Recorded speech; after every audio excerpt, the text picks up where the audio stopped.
आधा है और एक बयान अभी ममता बनर्जी की तरफ से आया है और अब इसके जो रिएक्शन हैं वो भी लगातार आने शुरू हो जाएंगे, उस पर भी लगातार हमारी नज़र बनी रहेगी। और एक और अहम खबर आज की, वज़ीर दाखिला अमित शाह का कहना है कि एनआरसी पूरे मुल्क में लागू किया जाएगा। राज्यसभा में एनआरसी पर बात हुई है। अमित शाह ने कहा कि आसाम में एनआरसी का अमल सुप्रीम कोर्ट की निगरानी में चल रहा है, किसी मजहब को निशाना नहीं बनाया जा रहा। उन्होंने मजीद कहा कि ऐसे अफराद जिनका नाम एनआरसी की लिस्ट में नहीं है वो ट्राइब्यूनल से रुजू कर सकते हैं।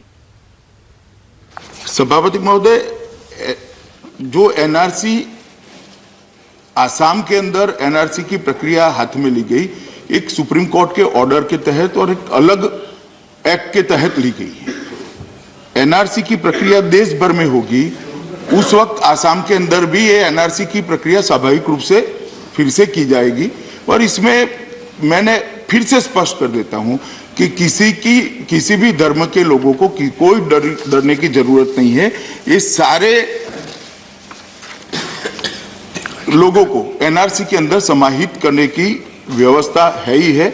और जिस गैजेट नोटिफिकेशन का उल्लेख माननीय सदस्य ने कहा, वो पूरे देश भर के अंदर एप्लीकेबल है। एनआरसी के अंदर आज जो नागरिक बने हैं, इनका रजिस्टर बनाने की व्यवस्था है। इसके अंदर इस प्रकार का कोई प्रोविजन नहीं हो सकता।